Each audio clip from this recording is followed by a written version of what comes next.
should be played at high volume, preferably in a residential area.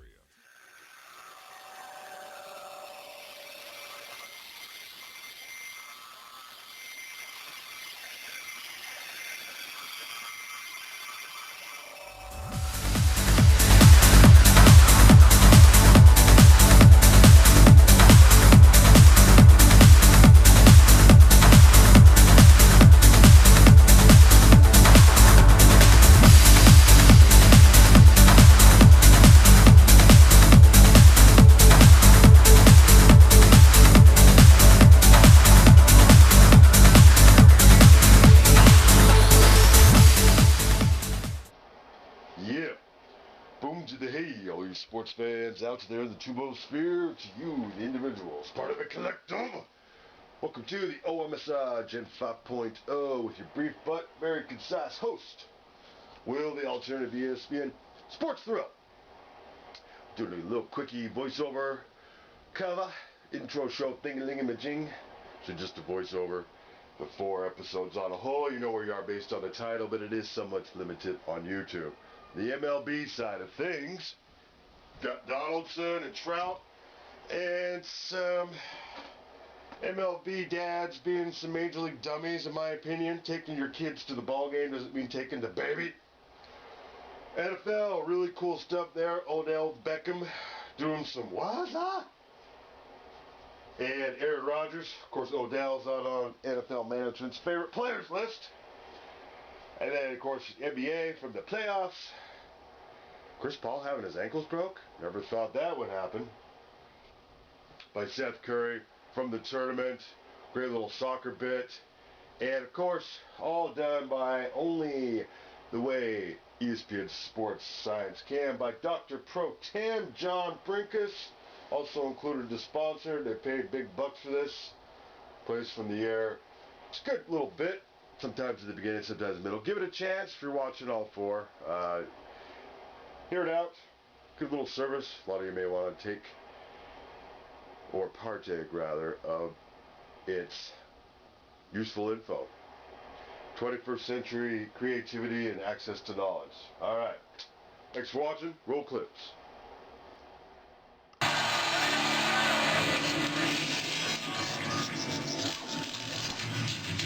Coming off a screen, Curry splits the D as he completes 2 dribbles in just 1/3 of a second. At this point, there are 3 defenders within a 5-foot radius of Curry, with a combined defensive range larger than a semi-truck. To get out of this box, Curry executes a behind-the-back dribble that misses Chris Paul's outstretched hand by less than 2 inches. As he moves away from the basket, Curry picks up his dribble while whipping his head around at 900 degrees per second. This allows him to keep his eyes on the basket for 2/3 of a second before his release, which is actually the same amount of time his eyes lock onto the basket during a typical catch and shoot. With a hop step lasting just 1/4 of a second, Curry halts his forward momentum while rotating his hips 160 degrees to become square with the basket. He releases the ball just 0.3 of a second later, faster than it takes Aaron Rodgers to get off a pass. But despite this quick release, Curry manages to get off a perfect shot that descends into the basket at an optimal 45 degrees. Curry decelerates from 8 miles per hour to 0 in just 0.2 of a second. Here, he executes a behind-the-back dribble with a ball velocity about 30% faster than a typical dribble. As Chris Paul bites on the fake, he begins to reach, which puts about 80% of his body weight outside of his base of support. While trying to stay upright, Paul shifts his footing, actually putting his foot on top of Curry's. By this time, the ball is already behind Curry, who changes direction by pushing off the ground with more than 700 pounds of force. This puts Paul even more off balance and eventually on the ground as Curry gets free and drains the wide open jumper. Even though Steph Curry is 4 inches shorter than the average NBA player, his quick release allows him to get shots over players of any size. In fact, in the time it takes the average player to release a shot, Curry's is already more than 11 feet off the floor.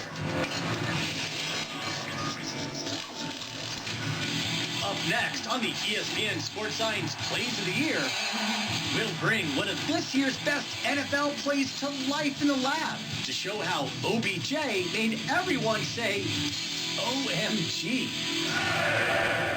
This is a story about you, the incredible you. It starts with your DNA, your 23 pairs of chromosomes that make you who you are. 23andme.com is a genetic service where you can receive personalized reports online about your health, traits, and ancestry. See how your 23 pairs of chromosomes help tell the story of one incredible you. Order your DNA kit today at 23andme.com. Agility can be more valuable than flat-out top speed. And these next three plays are great examples why. We'll start with soccer. In the Copa del Rey final with a genius goal from Barcelona's all-time leading scorer, Lionel Messi.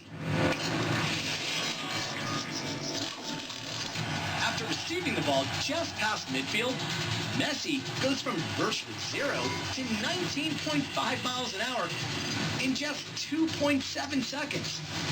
That's an acceleration on par with an American football speedster, NFL All-Pro, Jamal Charles.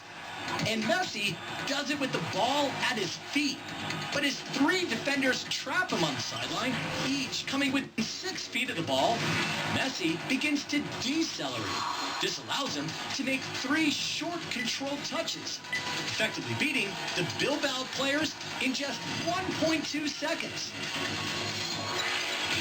As he enters the box, Messi uses an inside-out move to open up more than 5 feet of space. This gives him just enough room to rip a 48-mile-per-hour near-post shot that misses the keeper's outstretched hand by less than 6 inches.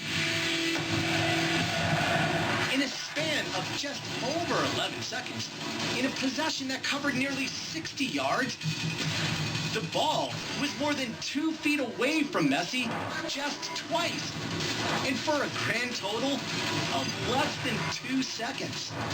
And the finish was just as spectacular as the dribble. To fit the ball in a window that small, from 14 yards away, Messi's lateral aim couldn't be off by more than 3/4 of a single degree. That means if Messi's point of contact on the ball shifted left or right by just 1.5 millimeters, he misses. That's a margin of error about the width of a blade of grass. Our body's visual system is capable of transmitting 10 million bits of information every second. It's key to completing tasks that require hand-eye coordination, like catching a pass. But on this next play, Stanford wide receiver Francis Owusu managed to make an incredible catch, even though his visual system was processing exactly 0 bits of useful information. In week 7 of the college football season, Owusu gave new meaning to the term bear hug with his spectacular catch around UCLA Bruin defender Jaleel Woodoo. Because Owusu's vision is blocked for the final 10 feet of the ball's descent, he relies on what's known as the V5 section of the brain. This region of the visual cortex can subconsciously make complex calculations to project the remaining portion of the ball's trajectory.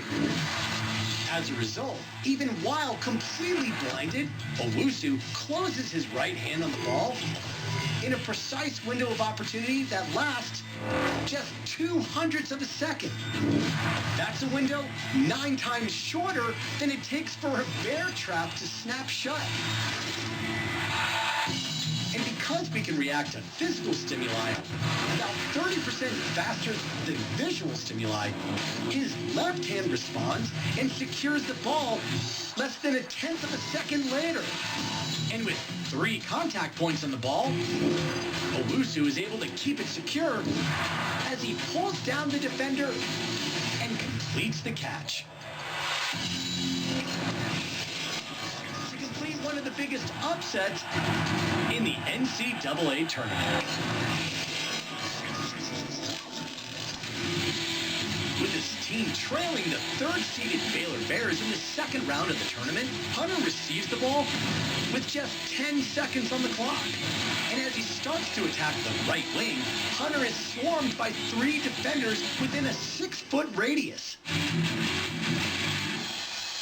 So to open himself back up, Hunter initiates a give and go that takes less than a second for the ball to get back into his own hands. And although this move gives Hunter roughly 5 feet of separation from his closest defender, it also puts him more than 30 feet away from the basket.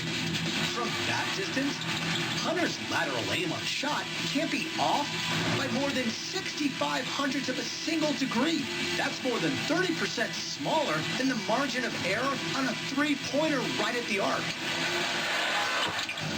All this means if Hunter shifts his release left to right by about the thickness of a penny, his shot clanks off the rim.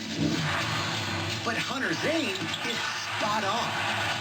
And as he knocks down the shot, Hunter's dad, Ron, who happens to be the coach of the Panthers, knocks himself off his chair. While he hits the ground with nearly 300 pounds of force, or about the cumulative amount of force his bench uses on celebratory high fives, the Panthers hang on for the final 2.6 seconds for the win. All told, Hunter's shot gives the Panthers an absolutely epic upset, and his dad's reaction produces one of the greatest father-son moments in tournament history. Now this marked the second straight game Coach Ron Hunter was floored while celebrating. In the previous game, he tore his Achilles tendon after winning the Sun Belt Conference Championship, which is why he was coaching from a stool in... That wraps up our Plays of the Year. For ESPN Sports Science, I'm John Brinkus.